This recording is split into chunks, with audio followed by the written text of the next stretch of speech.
Yeah, had to. That's the only way to do it. Yeah.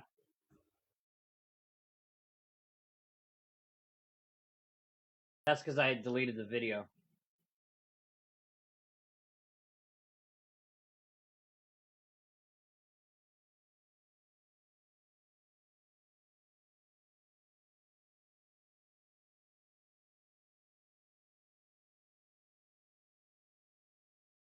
This is the new live stream, yes.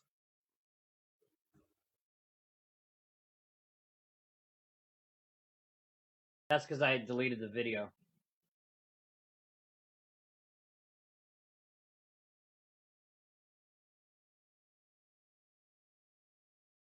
That's weird because I can hear the watch party going on, but I can also hear the stream going on as well on my end.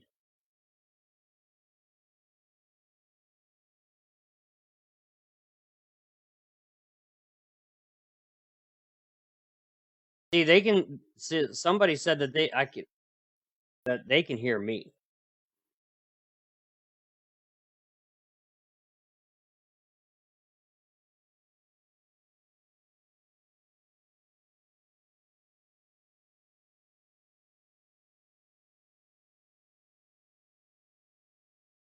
Hmm. I'm looking at my end.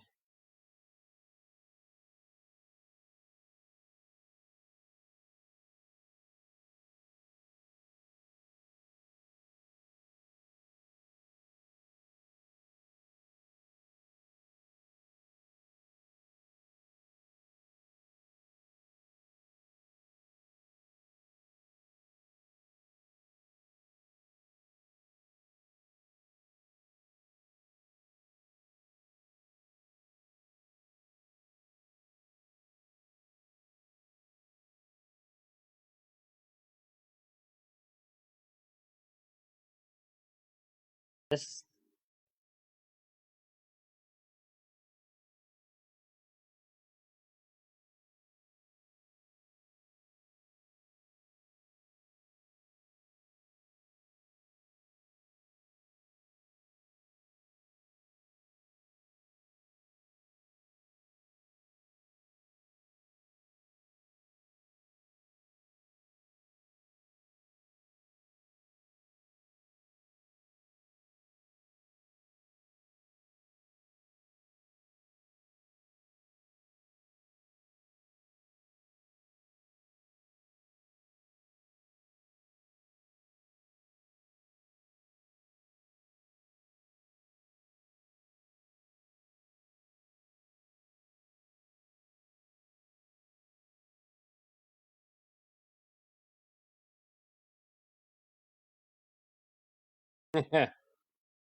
used was Siddhartha.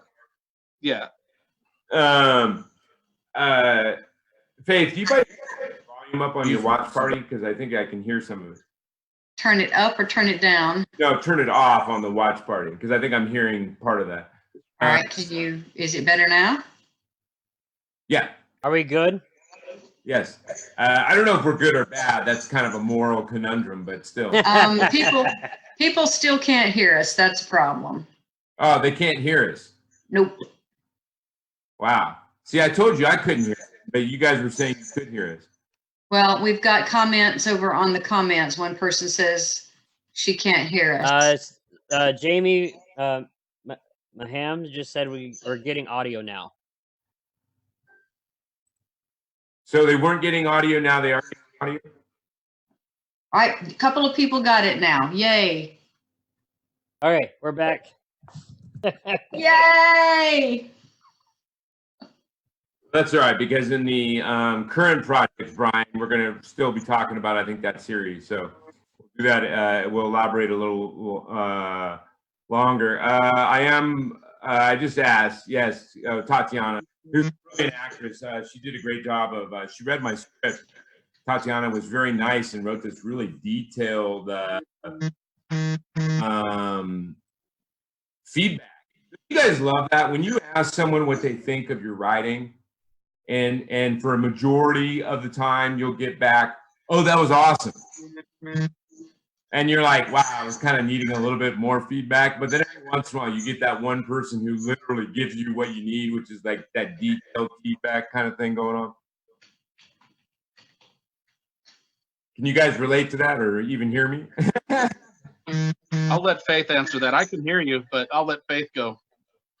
I missed part of what you said. So when you're asking people, like, especially when you're working on something as opposed to when it's finished, when you're working on something, you have like some people you ask to read it, and you're needing feedback, but a lot of times you end up getting, oh, that was awesome. No, because I only let 2 or 3 people read it, and they know that they're because of longevity. It's to bleed all over it and tell me what's wrong with it. But it's also probably the same people you've used over and over again, I'm assuming. Yes, I only use the same people over and over. Very seldom do I share an entire manuscript with anyone, except the 2 people that give me the most feedback. I hear you. Well, it was alluding to that I'm used to, I guess it's different than novels and scripts, but I'm used to someone giving me usually oh, I love the script, and that's about it. And then I had someone today actually gave me this whole like full page feedback, and I was like, wow, that is awesome that you actually took the time to write all those notes. But I'm sure novels, it's so much longer of a, you know. I'm the same as Faith. I only let my beta reading group, it consists of my agent Matt and my editor at Simon & Schuster, Joe, and that's pretty much it, who reads the first, second, third, and fourth drafts. And you know, Joe is very sparing with his compliments. You know, he usually just, you know, wants me to fix this, that, and the other. But he did give me one compliment at the end of Blackest Heart. There's a big battle scene kind of taking place in the ocean tide, where the tides are rising as the knights are fighting in the battle, and the tides are rising up and kind of swallowing up the knights with water. He did say that was, can I swear on this?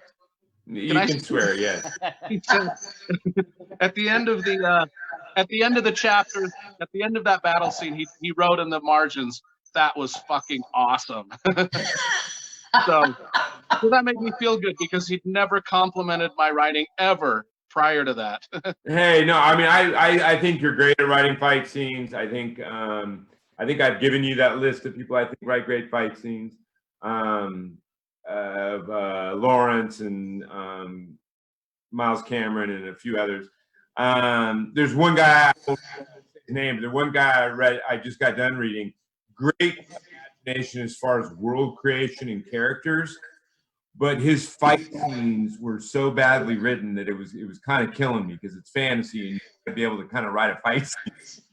And It was very unrealistic. He kept saying the guy had a long sword, but then he said that the wolf was right in his face and he was cutting it back and forth with his sword. And I'm like, dude, the wolf is right in your face and you're cutting it.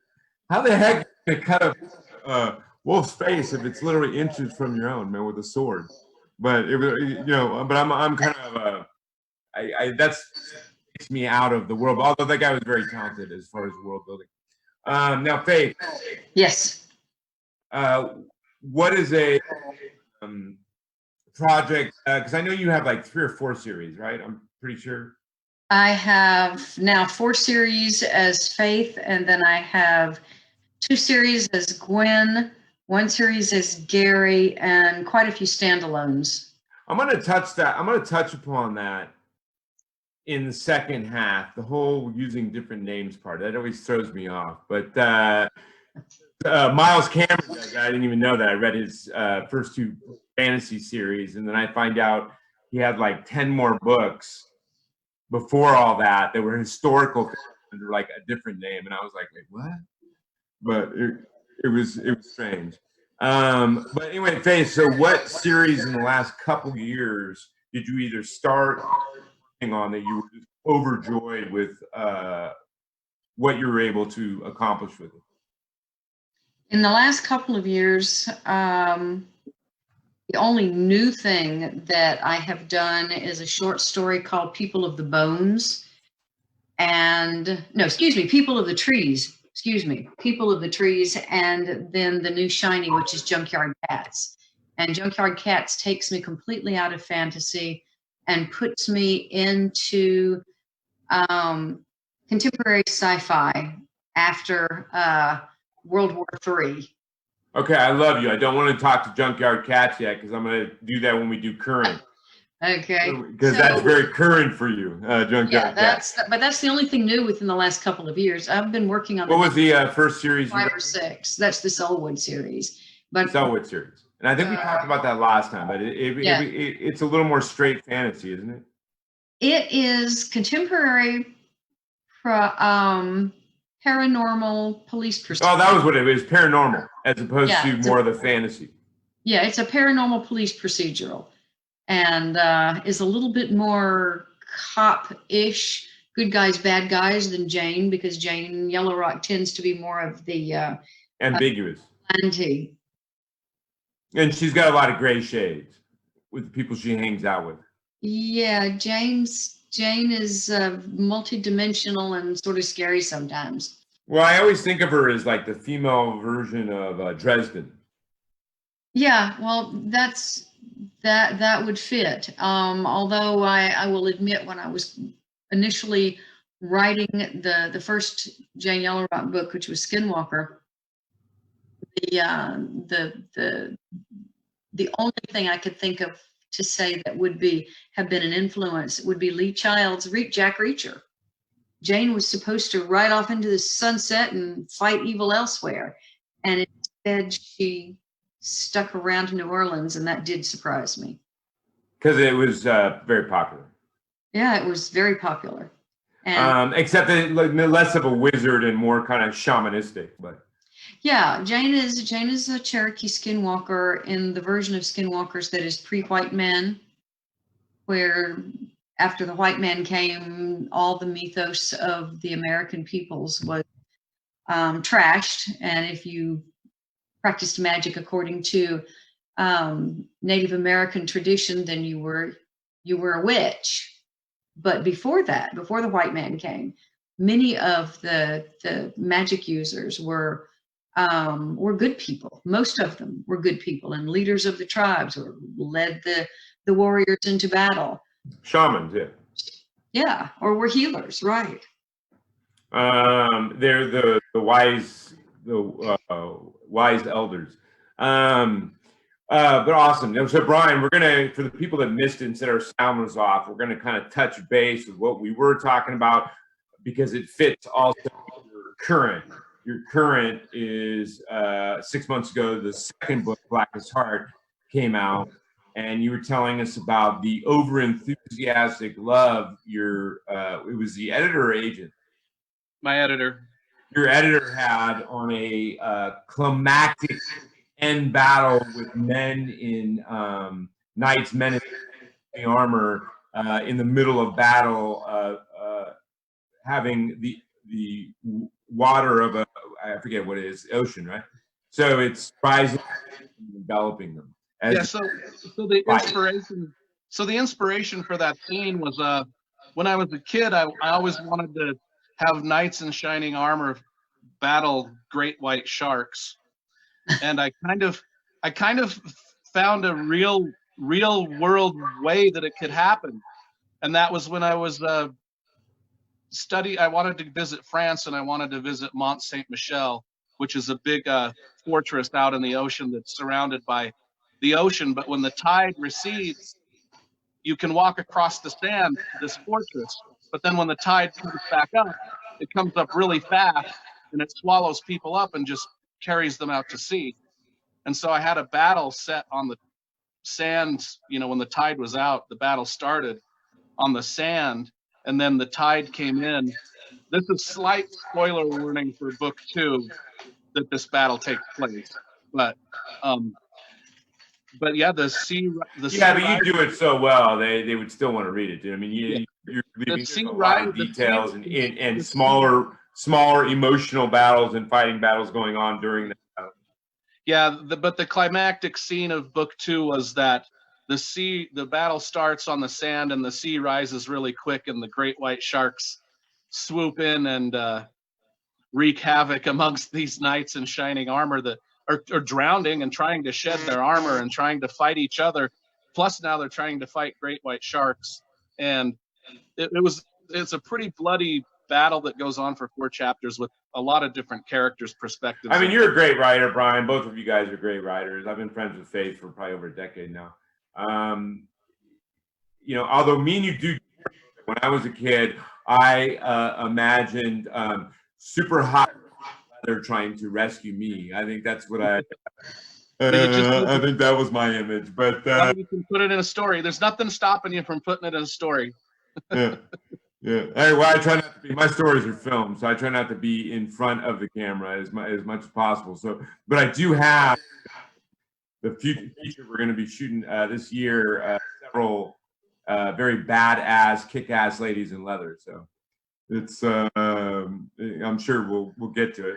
But that's, dude, you're a really good writer. You're right up there with the ones I look forward to the most when the books come out.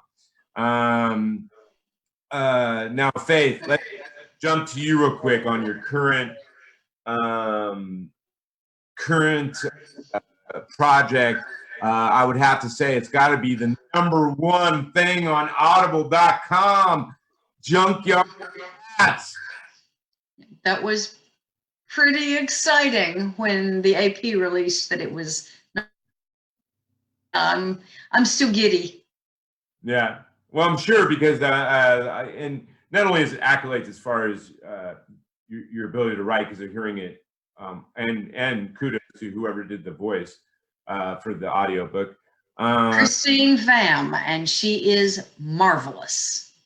But on top of it, also, I think the profit margin is higher on an audiobook because they're not having to print a book, right? I missed part of that. I'm sorry. Say again. The profit margin on audio is, I'm assuming, a little bit higher since they're not having to print a book.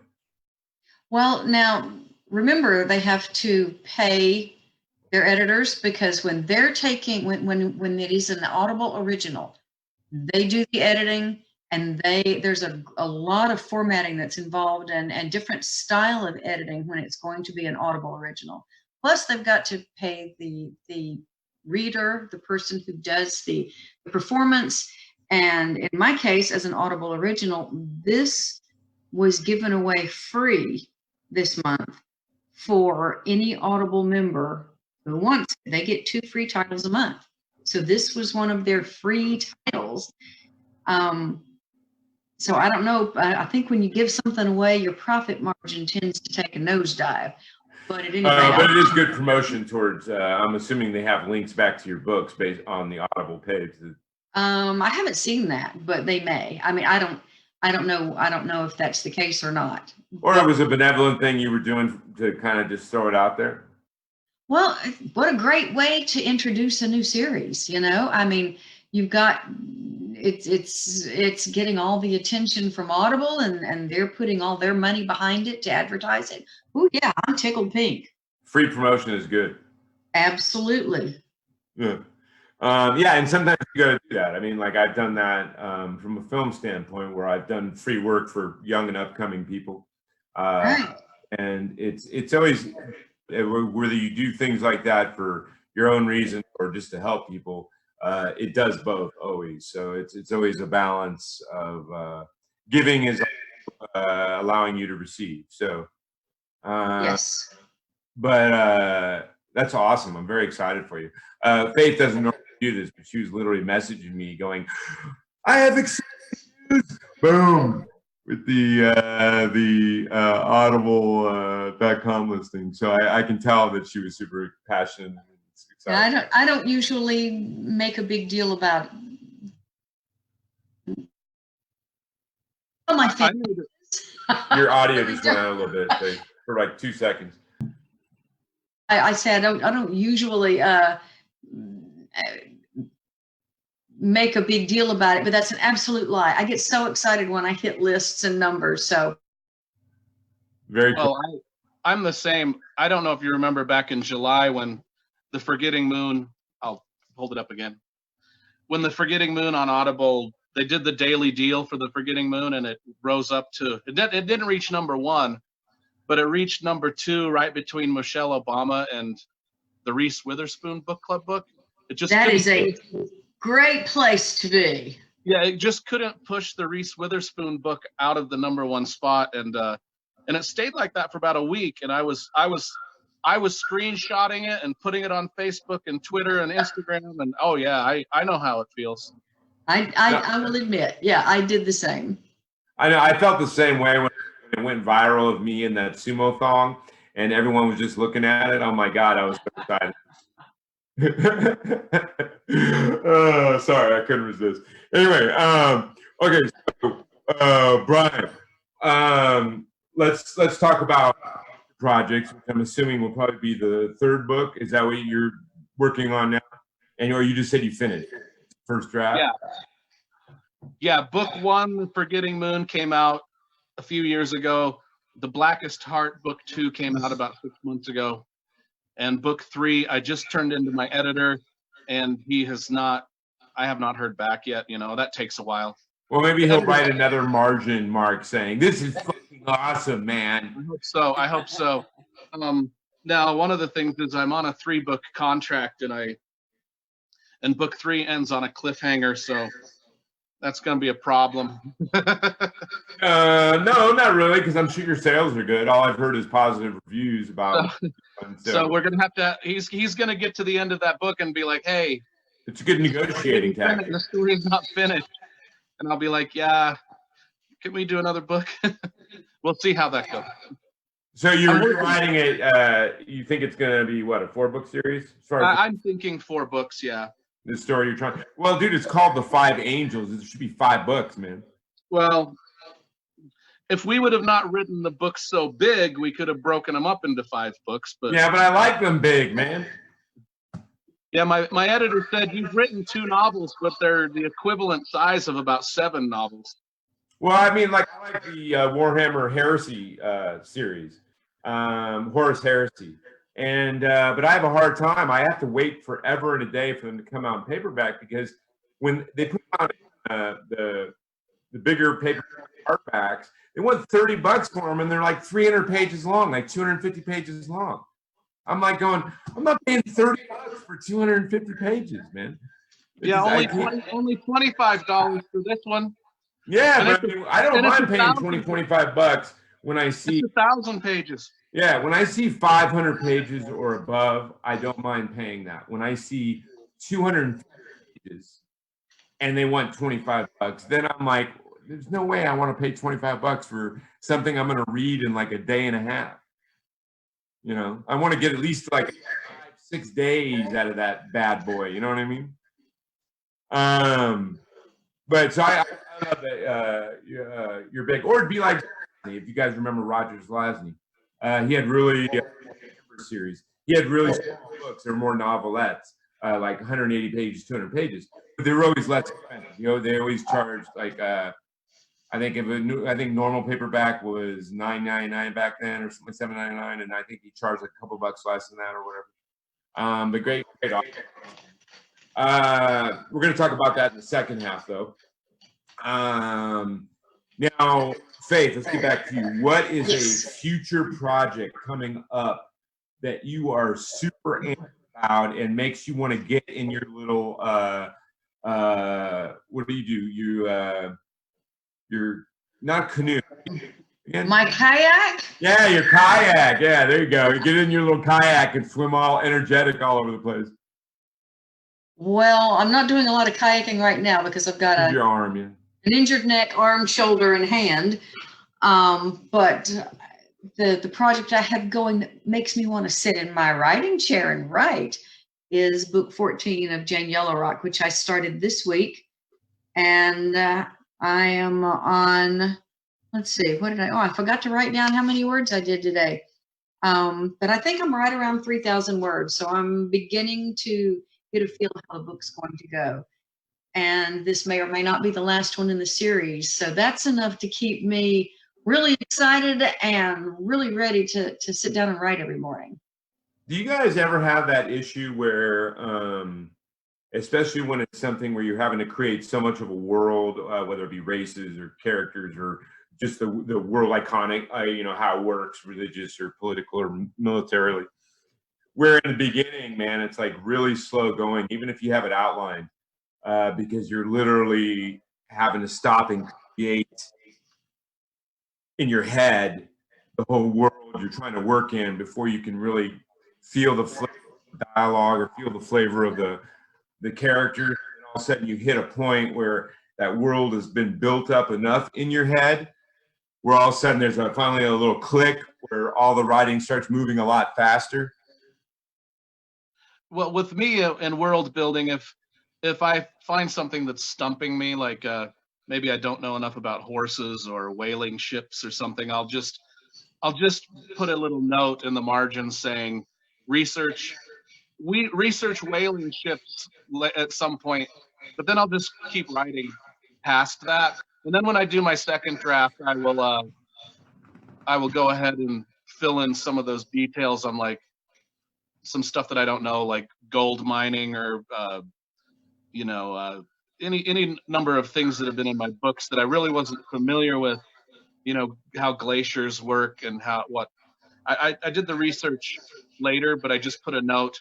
There's going to be a glacier here. Kind of figure out how those work. What about you, Faye? I tend to do exactly what he just said.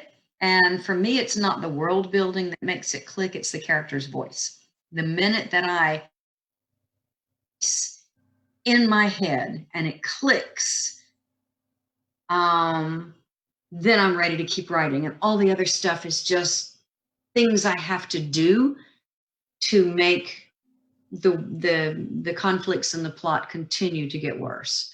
So I'm a voice person. I'm a point of view. Get that character's voice down, I'm ready. Yeah, and I think films are a little bit different. Go ahead, Brian. I think a lot of young writers make the mistake of, you know, their voice is flowing, and then they come to a spot where they need to write about something they don't know that much about, and so they'll stop what they're doing and go research that for a few days when they don't really need to do that. They don't need to really pull themselves out of the flow. They can just make a note, research this down the road, and figure it out later, and then they can keep writing, and their voice will stay consistent. So I agree with Faith. Totally. I think film's a little bit different because you have to share everything visually through dialogue or visuals. You can't write like a descriptive stuff and have a reader. If it's not on screen, they're not going to get it. So you have to kind of create when you're trying to make up your world or your character's voice or your there's a different mythology to the world or different magic or whatever it is. And film, you have to put it on screen for them to get it. And in novels, you do that through descriptives or, you know what I mean? Like, and then sometimes a master or teaching a kid and kind of squirted in that way of like explaining to the actual reader the system of magic or the system of whatever it is. Novel writing is tough. I've put my hand in it a couple times, and I give you a great advocacy because a script is 120 pages, but like a novel is, you know, minimum 100 probably or more. And having that kind of grit is both of you because you're both very prolific. You both churn out a lot very quickly. I think me and Steve talked about this last time. There are some authors that literally take years upon years upon years to get one. And then there are other authors like Faith, like you, like Mark Lawrence, like Cameron, like all of them, where they just churn out probably a couple a year, which probably makes the publisher super happy. My books are so big that I do spend about 2 years on them from beginning page to final edit, you know. So I mean, the second was out before 2 years on that. They're 300,000 words long, you know. My books are the size of Game of Thrones and Wheel of Time, and yeah, but you still seem to be going pretty quick, man. Well, quicker than the Game of Thrones guy. Yeah. Well, George R.R. Martin likes hanging out at conventions and hanging out on sets of his own TV show. So I don't blame him. It's kind of hard to write. I mean, that was what I heard on the TV series is that last season they had to finally tell him to go home and write because for all the other seasons he was always on set and there was no new books coming up. Well, if they gave me George R.R. Martin kind of money, they could turn my stuff into a puppet show. I wouldn't care. Yeah. That is the new advocacy, it seems, for authors who want to see their stuff in film. I hear that a lot from authors where 20 years ago, I don't think that was such a foreconscious thought with most authors, you know what I mean? So, except maybe, you know, people like King and horror. I think back then it was horror a lot. Yeah, you're a filmmaker. You're a filmmaker. Why don't you give me $1 million and I'll let you go ahead and make the film of my book. I don't have $1 million, man. Are you kidding me? Faith, have you ever looked into that? Because I don't know if we've ever talked too much about your desire or non-desire to have your stuff in film or TV. I am contractually unable to answer that question at this time. Oh, someone has an option. I am contractually unable to make that statement at this time. You're so cute. Anyway, but anyway, yeah, it just seems much more prevalent forethought to almost any author experiencing any kind of success now is immediately trying to think about film and TV. And like I said, you know, 20, 30 years ago, it wasn't such a prevalent thing. You would see some horror authors and then some romance novelists maybe do some of that, but that's about it. But there's also a lot of TV and film back then. But anyway, okay, so we talked about Faith's future. We talked about how she's excited to write the, did you say it's the last? I lost you. Jane Yellow Rock? Did you say it was the last book? I'm starting book 14. It may or may not be the last one. Well, I know we left on a cliffhanger last time I talked to you, like 6 to 8 months ago, if you had just finished the last one, and the one before that was where she had cancer. Yes, that one was sort of a cliffhanger, but actually all of the problems in the book were solved, and she wasn't ready to die at that moment, but she was sick. And you don't want to end every book completely. You have a concept of a series arc. And in the series arc, Jane was sick. And then in the last book, and there were new problems coming up for her to solve. So I've got book 14 I'm just started, and there could be a book 15. Mark, are you still there? Yes, I am here. I just want to make sure that we still have the disembodied voice of Ghost. Again, you guys, if you did not hear this earlier, Mark had a catastrophic accident in a lightsaber battle, and his face was highly disfigured. So therefore, he is not feeling confident in releasing his visuals. Think So of Anakin we're gonna bear with him. Skywalker after his Little baby Yoda came in and healed most of it up, but you know, hey, conversations JD, with the Mandalorian. But still, hopefully he'll be back soon. We kind of equate it to Luke Skywalker's motorcycle accident between A New Hope and Empire Strikes Back. But you know, no, JD, think of Anakin Skywalker after he lost the fight to Obi-Wan on Mustafar. let's not get crazy, Mark. Come on. Anyway, just wanted to make sure the audience knew you were still there and you weren't like sleeping because there's no camera on you.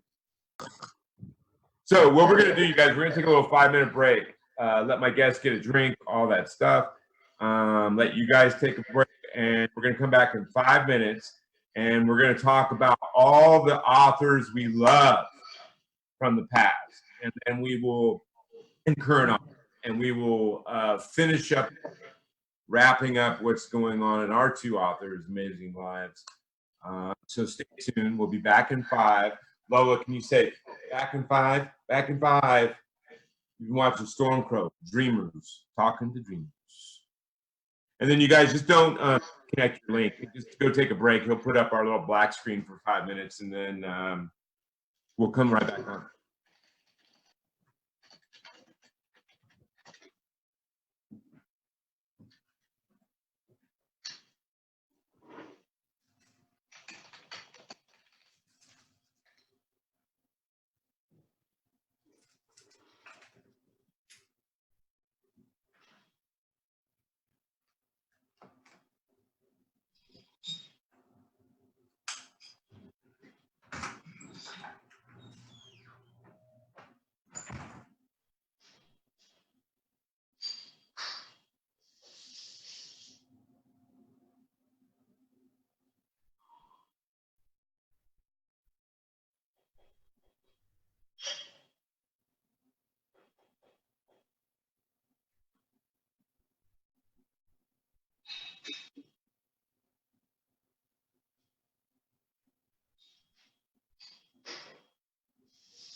Hopefully you're enjoying it, Brian.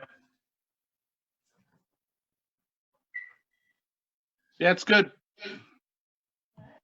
We'll also, this is going to go, give me about a week and I'll put it up on YouTube so it's an easier share for you. That's cool. And then we'll edit that whole front part out. So, Not worried about it.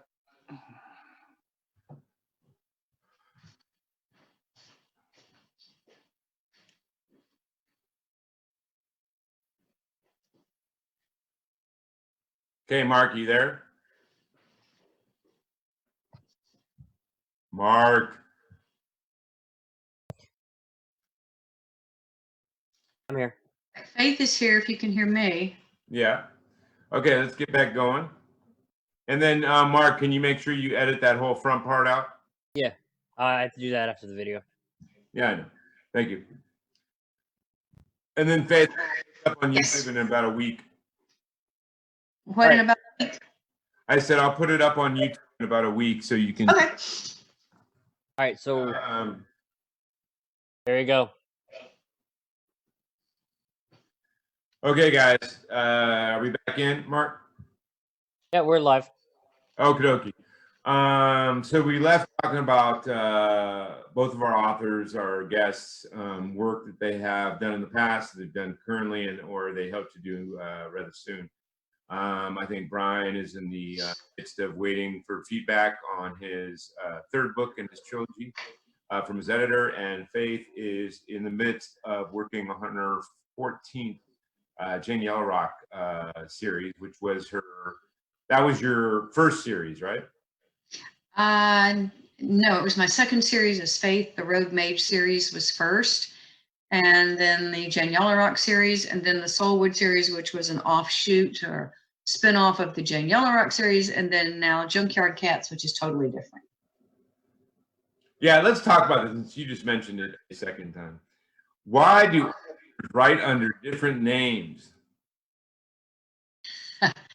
Well, when I was writing it as Gary Hunter, I was writing with a co-writer who was a cop named Gary Leveley. Most of the people at that time who were reading action adventure and police procedurals, which is what it was, were men, and they didn't want to read a book or Faith or any of my other names. So the publisher, the editor, came up with the name Gary Hunter, and that is the name that we went with. When I started writing without Gary Leveley, we started working on, I was writing women's thrillers, what they called WOMJEP, or Woman in Jeopardy at the time. And so we went with Gwen Hunter. And then when we changed over, my demographics again changed from 48-year-old females to a much wider range of readership, from teenagers to people in their 80s.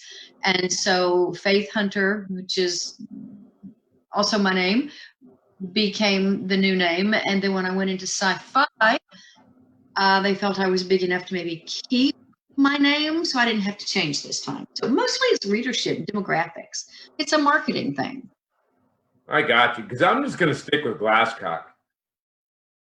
I think that's a great name. hey, yeah. Now that I'm older and a filmmaker, I don't know how great it was when I was a little kid, but you know.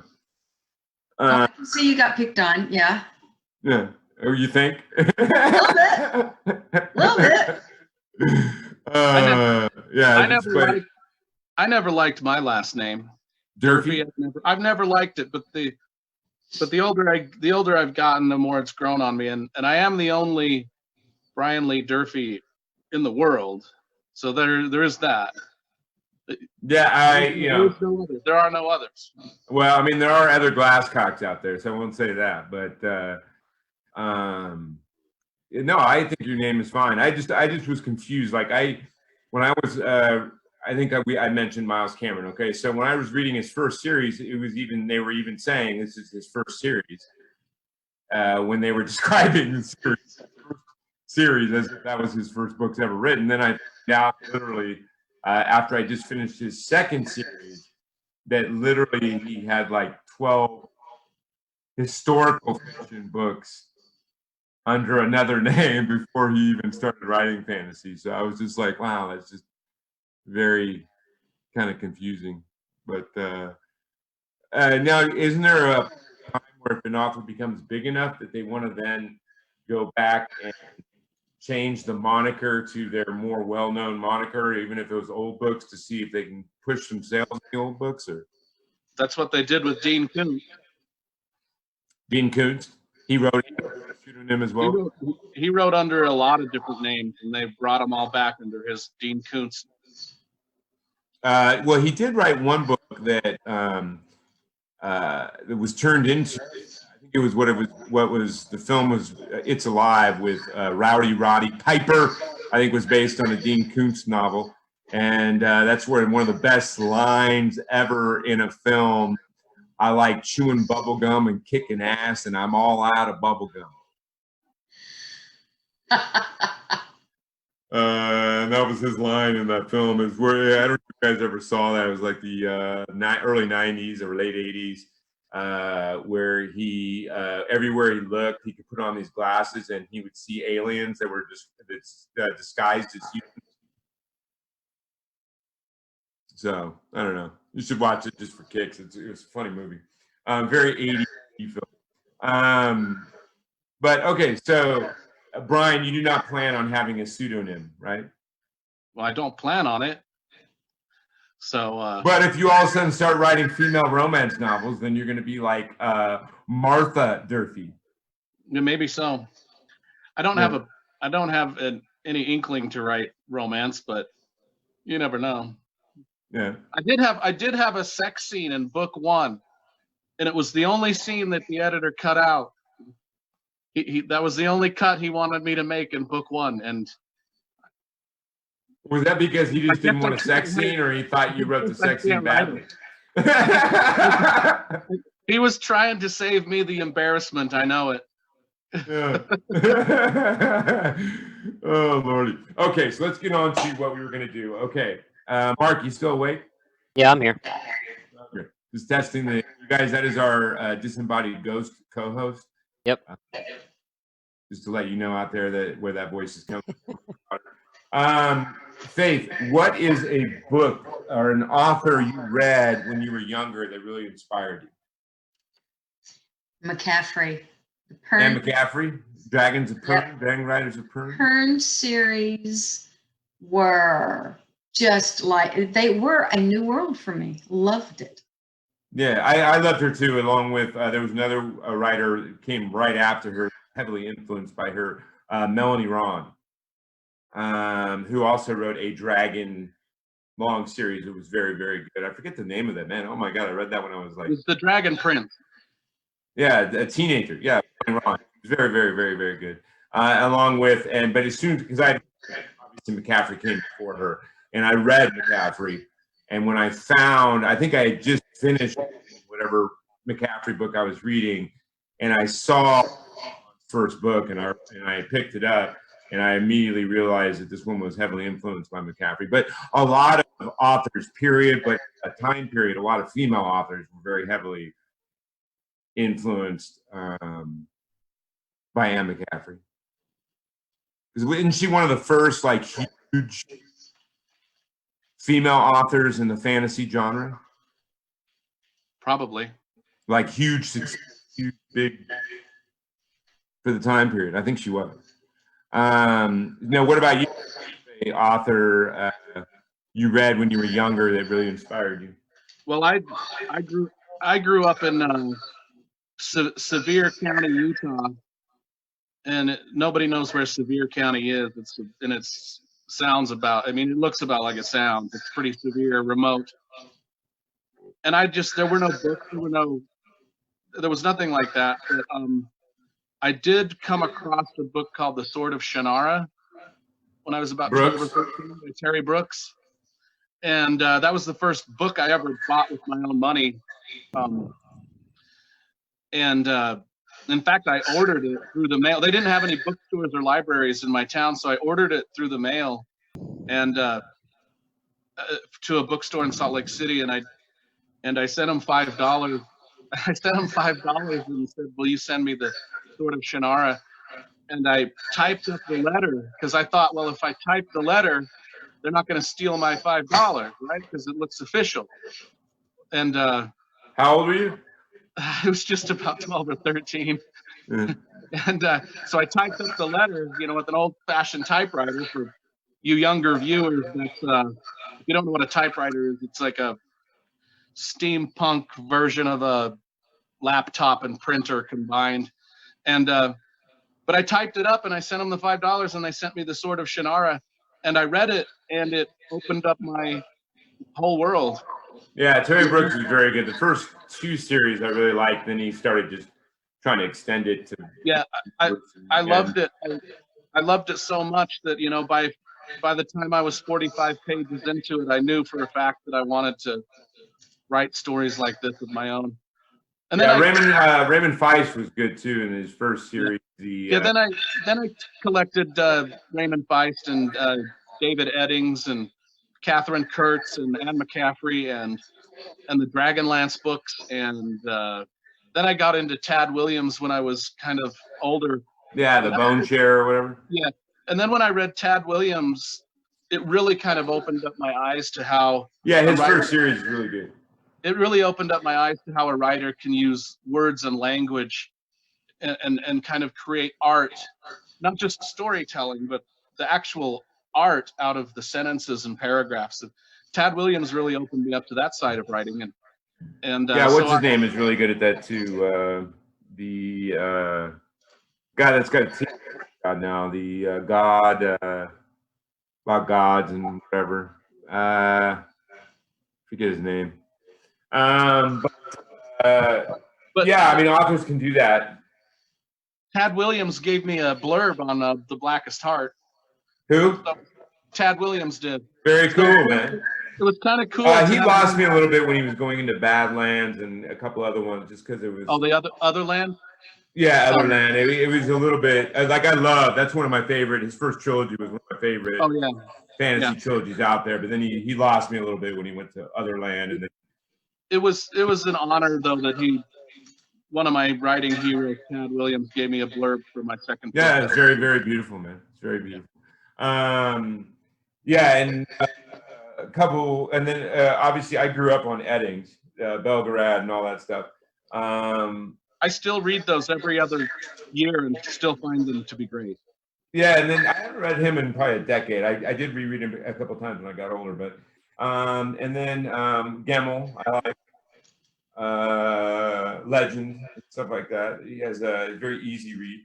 But I also got into a lot of classics. There's a lot of them that have very obviously flowing language. Kerouac and Henry Miller, and ability to kind of paint art with words. But when you see it in fantasy, I think it's very intriguing because it's usually you see it more in the ones I just referenced. But now, Faith, what about, is there anyone, I know there's another one you mentioned last time we talked that you loved, and I'm a big fan of as well, Anne Bishop, Black Jewels trilogy. Faith. I'm sorry, I'm missing a lot of audio. Oh, I said last time we talked, you had mentioned another author that you loved, that I loved as well, and that's Anne Bishop in the Black Jewel trilogy. Are you hearing that? No, sorry, I'm hearing Anne Bishop. Yes, I love Anne Bishop. Yes. We I talked do. about that last time. And been reading Ilona. Oh my God, I'm gonna go blank. Ilona Andrews. Oh no, Ilona Gordon. See, I messed up. I told you I have name aphasia. But I love Ilona. I'm reading a lot of her. Her Innkeeper series is my favorite right now. And I am reading Devon Monk, whom I adore. And so I've got a lot of people that I'm reading currently. David B. Coe and all of his various names and manifestations. And who else? I'm trying to remember. A.J. Hartley is an ever popular favorite with me. So I have a lot of people that I follow. Yes, Ilona Andrews. Thank you, Jesse Greenman. Following along on one of my, somebody reminded me which. No, I see it. It's on the watch party. Thank you, Jesse. Yeah, I mean, there's a lot of brilliant authors out there, and everybody has kind of their style that they like. And then, I'm assuming me and you guys probably some crossover because we all like kind of fantasy stuff. Now, what about Brian? What about you? What is the current writers that you are really getting into? Well, I love police procedurals. If I could write, when I finish this series, if I could write anything, it would be something like Michael Connelly's Harry Bosch, or Dennis Lehane's Kenzie and Gennaro series. If you've ever read Mystic River by Dennis Lehane, it's one of the most brilliant novels you'll ever read. Is that what the movie's based on? Yeah, he wrote. Did you ever watch Gone Baby Gone? Sounds familiar. It was directed by Ben Affleck, and he had his brother star in it. That was a Dennis Lehane. That was based off a Dennis Lehane novel. And Mystic River, Clint Eastwood directed Mystic River, but that was based off Dennis Lehane. Shutter Island with Leonardo DiCaprio, that was based off Dennis Lehane. I mean, well, I didn't see the first or the third. I did see the Eastwood because I've worked on Eastwood films, and I love that guy. He's a very good. Yeah, and I love. He's all about respect. He's big on. He runs film sets how you should run them, but barely anyone does. He wants to hear respect from the top all the way to the bottom of the way everybody converses with each other. He will get ticked off talking disrespectfully to people. The Unforgiven is one of my top 5 movies of all time. It is. He's brilliant, brilliant. He's had the same DP and crew, though, for probably like 35, 40 years. Yeah. And speaking of Westerns, Lonesome Dove, if you've ever read Lonesome Dove, that's my second favorite novel of all time. I read it when I was really young. So yeah. That's been a long time. Then obviously there was that made-for-TV movie. Yeah. And then I'm huge. I'm Stephen King's #1 fan, so I read everything. See, I like the Gunslinger because he finally lowered his language on those.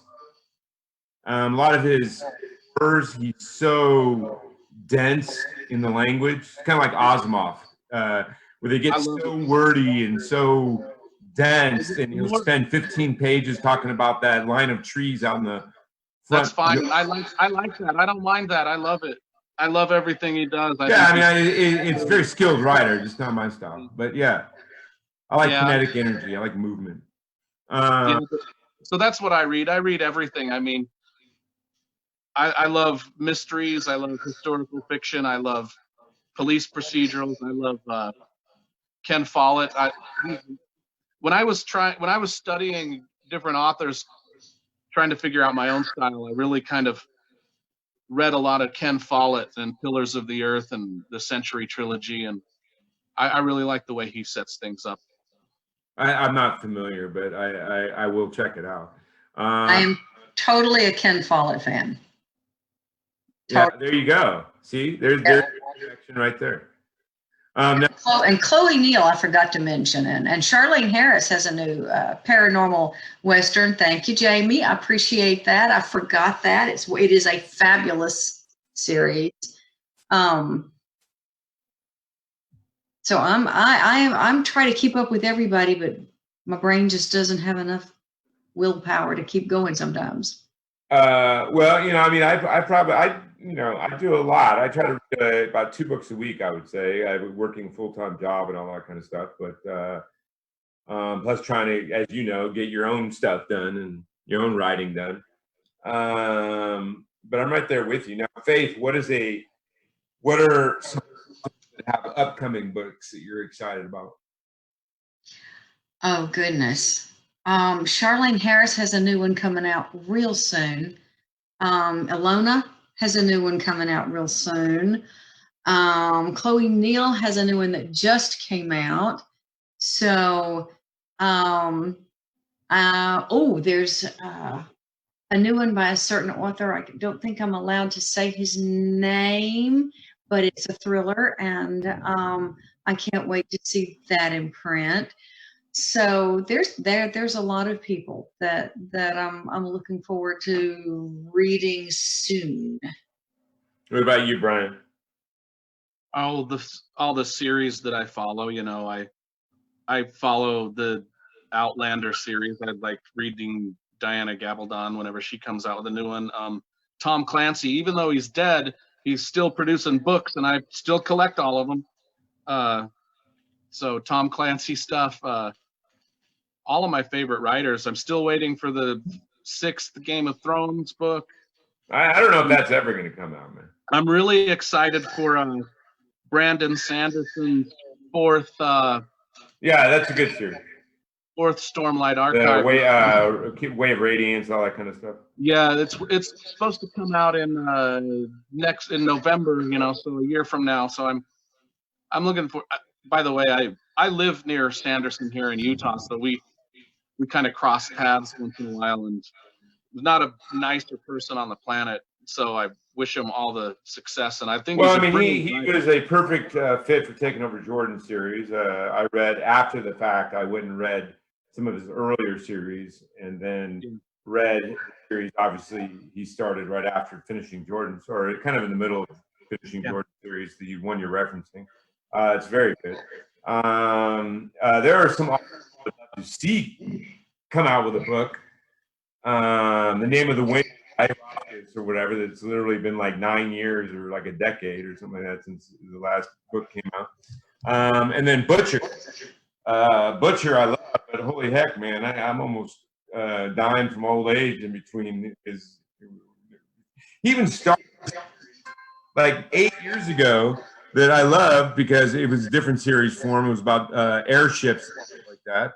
And then literally, and he left it on a total cliffhanger. And here we are like 8, 9 years later. He still hasn't written the second book in that series, away from even the Dresden Files. But there you go. I don't know what, like I think we talked about last time, Faye. Sometimes they're going through health issues or life issues or that you don't ever hear about. And there's the reason you're not getting books. But then, of course, my staples, you, Brian, looking forward to your book. Brian, Mark Lawrence, I just finished Camp. That was really good. The Steel, Iron, Dark Forge, all that stuff. And then John Gwynn, also a great guy. So let's go back to, because I want to wrap up here. We've been going for a while. So right now, she just finished her Audible book that's launching a new series of novels that will be more cop procedural. Do I have that correctly? No, Junkyard Cats is a science fiction post World War III. That's what we were talking about, yeah. Yeah, so that's the Audible. Okay, and that's launching a new novel series, though, right? It's launching a new novella series. These are about 40,000 to 50,000 words each. So they're not quite long enough to be novels. They're novellas, and I'll be continuing, I hope, with the novella methodology because I can do more, get them out more quickly, and fans don't have to wait so long. I got you. Okay, so that is not on audible.com right now. So that's how good it is.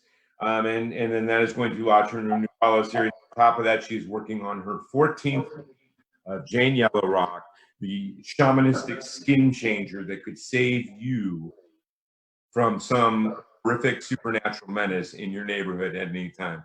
Have stakes will travel. Yeah. Brian, who is working on his 5 Warrior Angels series, just turned in his 3rd book. If you have not read the first 2, please go do so. They are very, very, very good. And I only am friends with and read really talented authors, as like the 2 you see in front of me. So check out his series. You can get it any Barnes & Noble or bookstore, I'm sure. And again, there's only one Brian Lee Durfee, so therefore your Google search should bring him right up. And he just turned in his 3rd book of that series to his editor, and so that's where it's at as far as for his fans. That's where his so that means it's pretty close. to being in your hands. A lot closer than if we were waiting on him to still write it. I would put it that way. But I'm very excited for him because it's his first major trilogy, and I'm sure it was elative and amazing to finish that book and have that first contract fulfilled. I'm sure Faith can correlate that contract she ever had and fulfilling that, and then moving on to the next thing. But it's amazing, I don't know how long, Faith, how long ago was it that you published? Oh, you're just mean. You're just mean. Because I'm still new at this. I'm still 1989. Yeah, so I'm still new at this. I'm still like a rookie, but you're a veteran. You've had a lot of books published, but I bet you still remember the very day that you got that phone call that said you had a contract. Oh, yeah. And the very day that you walked into the bookstore and saw it on the bookshelf, because I remember mine. I mean, you know, even Oh, yeah. day, you know, I'll remember it 20 years from now, 30 years from now on my deathbed. I'll probably be thinking about it. I remember every moment. And it's the same for me, man. I remember the short film I shot and seeing it up on a big screen, even though it was local theater. But first film I wrote and directed, I remember going, "Oh my God, look, it's in front of me." Now, hopefully, everyone likes it and doesn't hate it. So I hear you, and I'm hoping the best thing about this show that I love is that not only am I shine a light on people's abilities and talents from people that didn't know who they were before, but the more important thing I love is all the connections and friendships that have formed between the guests I've had.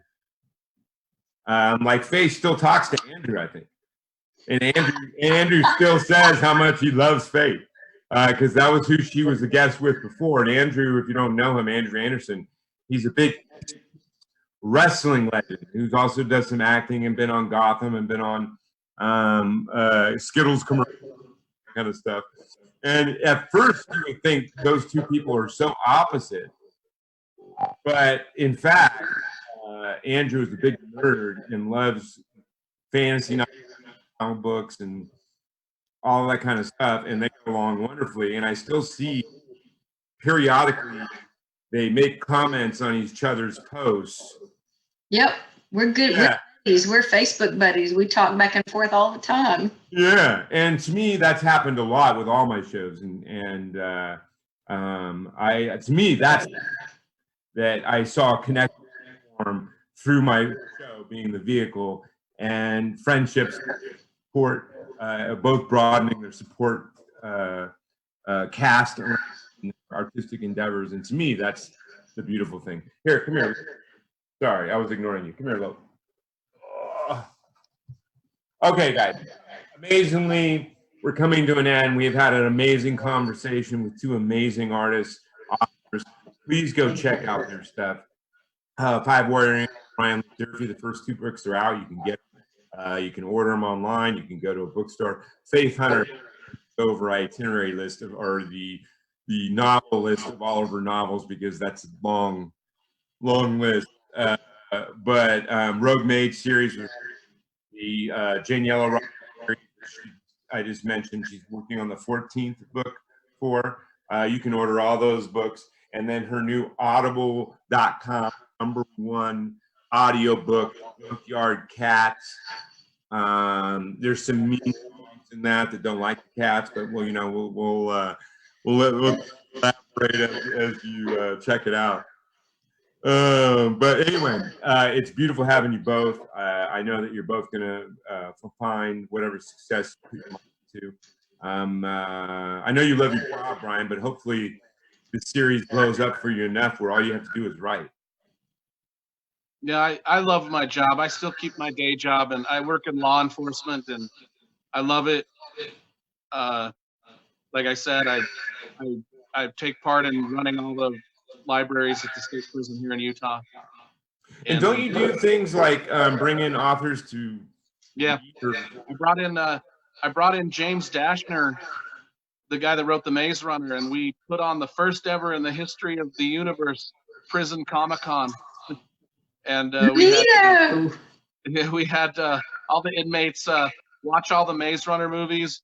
We had donations from comic book companies, and Baen Books donated a whole bunch of their science fiction books to us, and we were able to. But give to me, them that's awesome, man. You want people to be rehabilitated. You want them to be better. Then treat them like that. Get them great things to enjoy and all those stuff, and so that they feel like they're a part of society. And we did some creative writing courses, and so it was it was a good little Comic-Con. I tried to get the warden to let me have cosplayers come in Darth Vader outfits and Harley Quinn outfits, but we didn't go for that. Hey, it's still step one, man.